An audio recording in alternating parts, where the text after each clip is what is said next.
अगर मैं कहूँ भारत एक महान देश है, तो बताइए इसमें संज्ञा कौन सी है। आज हम पढ़ेंगे संज्ञा, जो हर वाक्य की रानी है। बिना संज्ञा के ना वाक्य बनेगा ना भाषा। आपका नाम क्या है, आप कहाँ रहते हैं, आप किस किताब से पढ़ते हैं। ध्यान दीजिए, नाम, स्थान, वस्तु, ये सब क्या है? ये संज्ञा है। आज हम जानेंगे कि संज्ञा कितनी आसान और एग्जाम में कितनी जरूरी है।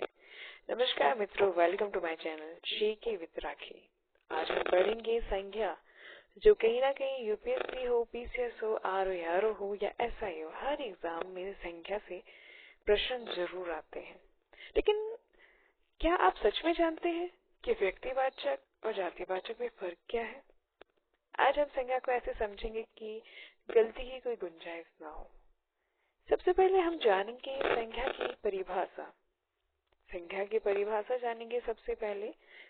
जिस शब्द से किसी व्यक्ति, वस्तु, स्थान या भाव या अवस्था का बोध हो, उसे संज्ञा कहते हैं। यहाँ पे गुण भी आ जाएगा, गुण। अब ये व्यक्ति क्या होता है, वस्तु क्या होता है, स्थान क्या होता है, गुण क्या होता है, भाव क्या होता है, अब हम यही जानेंगे।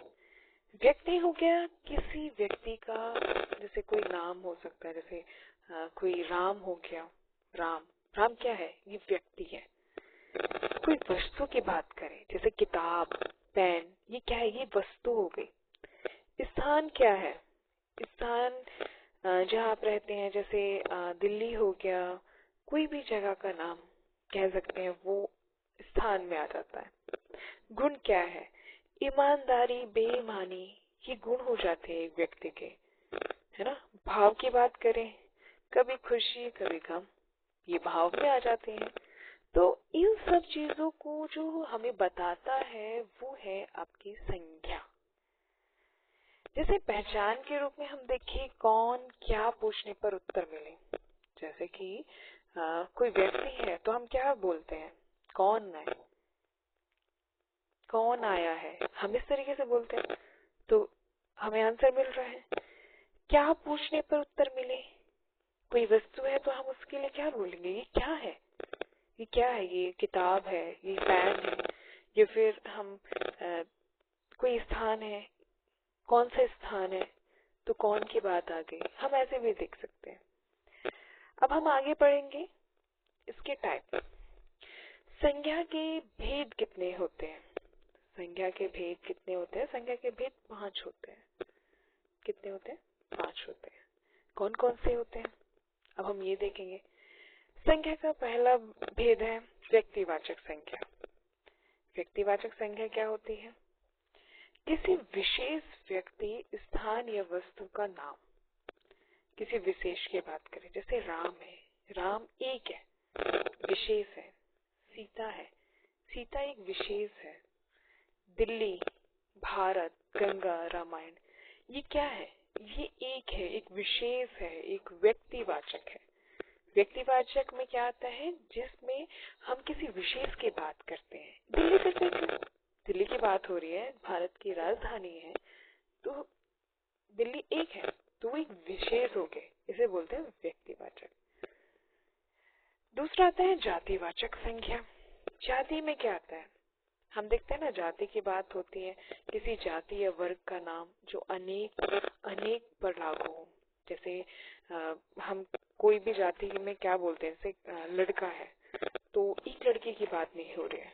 राम की जब बात हुई थी तो वो था व्यक्तिवाचक, पर जब हम एक लड़के की बात करेंगे तो वो एक जातिवाचक, क्योंकि उसमें बहुत सारे लड़के आ गए, कौन सा लड़का पता नहीं, वो एक जातिवाचक हो गया। लड़की की बात करें तो सीता की बात हमने करी थी, तो व्यक्तिवाचक में आ गई क्योंकि वो विशेष थी। लेकिन यहाँ लड़की है वो जातिवाचक है, क्योंकि यहाँ पे बहुत सारी लड़कियां हैं। कौन सी लड़की की बात कर रहे हैं? शहर की बात करें, नदी, किताब। शहर की जब हम बात करते हैं, कौन सा शहर? कोई विशेष नाम तो है ही नहीं शहर का। जैसे हमने दिल्ली लिया था तो वो एक विशेष नाम था, दिल्ली था, उत्तर प्रदेश था, ये विशेष नाम है। पर शहर की जब हम बात करते हैं तो कौन सा शहर? नदी की बात करते हैं, बहुत सारी नदियां हैं, है ना, तो वहां पे गंगा की बात हुई थी, स्पेशल एक गंगा नाम है उस नदी का, तो वो विशेष है, वो एक है तो विशेष है। यहाँ पे नदी की बात हो रही है तो नदी बहुत सारी हो सकती है। किताब रामायण एक है अध्याय, पर यहाँ किताब की बात हो रही है। कौन सी किताब, कुछ समझ नहीं आ रहा ना, पता नहीं चल रहा, तो वो एक जातिवाचक में आता है। नेक्स्ट है आपका भाववाचक। भाववाचक क्या होता है? गुण, भाव, दशा या अवस्था का नाम। जैसे हमारे अंदर से भावनाएं आती हैं, जैसे हम कहते हैं ना कि ये बड़ा ईमानदार व्यक्ति है, तो हमारे अंदर से भाव आ रहा है ना, गुण दिखा रहा है, मतलब गुण की बात हो रही है ना, वो ईमानदार है, उसमें बड़ा गुण है। हम जैसे बात करते हैं ना कि वो बड़ा ईमानदार इंसान है, तो हम उसके गुण की बात कर रहे हैं। बचपन है, भाव है अंदर हमारे कि हम बचपन में हैं, है ना, मिठास, सुंदरता, ये सब क्या है? ये भाववाचक है हमारे। नेक्स्ट है द्रव्यवाचक संख्या। द्रव्यवाचक क्या होता है? द्रव्यवाचक होता है कि किसी पदार्थ या द्रव का नाम, जैसे पानी हुआ, दूध हुआ, सोना चांदी, घी, ये सब किस में आते हैं? ये द्रव की बात हो रही है। दूध है, दूध एकदम बिल्कुल ऐसा होता है ना कि द्रव है, बिल्कुल हम उसे नहीं पकड़ सकते। सोना चांदी घी, ये सब द्रव में आते हैं। नेक्स्ट है, देखिए हम यहाँ पे एक और इम्पोर्टेंट बात बोल देते हैं कि जैसे हम बात करते हैं ना कि सोना एक धातु हो गया, ये द्रववाचक में आता है। एक होता है सोना, क्रिया, संज्ञा नहीं है, ये क्रिया हो रही है सोने की, है ना। नेक्स्ट करते हैं समूहवाचक संज्ञा। समूहवाचक में क्या है? देखो समूह से ही हमें समझ आ रहा है, जब हम किसी समूह की बात करें, किसी समूह या झुंड का नाम, जैसे सेना हो गया, भीड़ हो गया, झुंड, परिवार, तो यहाँ पे कोई विशेष एक व्यक्ति नहीं है, यहाँ बहुत सारे हैं। सेना में जो है ना बहुत सारे लोग आते हैं, भीड़ के अंदर भी बहुत सारे लोग आते हैं, झुंड के अंदर भी बहुत सारे लोग आते हैं, परिवार में भी एक तो है नहीं, एक व्यक्ति से तो परिवार नहीं बनना है, परिवार में बहुत सारे आते हैं। ये हो गए इसकी 5 प्रकार। अब परीक्षा में कुछ क्वेश्चन पूछे गए हैं, तथ्य कुछ हम देख लेते हैं। अब यहाँ हम क्विक रिवीजन भी कर लेते हैं साथ में। जैसे कि विशेष नाम की बात करें तो व्यक्तिवाचक, जैसे राम की बात हुई, रामायण किताब की बात हुई तो व्यक्तिवाचक। सामान्य नाम की बात हो तो जातिवाचक, भाव गुण दिशा की बात हो तो भाववाचक, पदार्थ की बात हो तो द्रव्यवाचक, और समूह की बात हो तो समूहवाचक कहते हैं। क्वेश्चन आया है, हम क्वेश्चन देख लेते हैं। फर्स्ट क्वेश्चन है हमारा कि बचपन किस प्रकार की संख्या है? बचपन की बात कर रहे हैं ना, तो यहाँ हमारा भाव आता है। नेक्स्ट क्वेश्चन है सेना।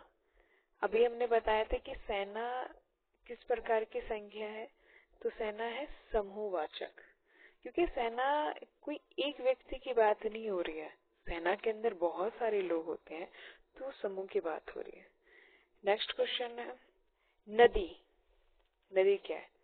नदी जातिवाचक है, और अगर यहाँ पे आता यमुना तो क्या होता?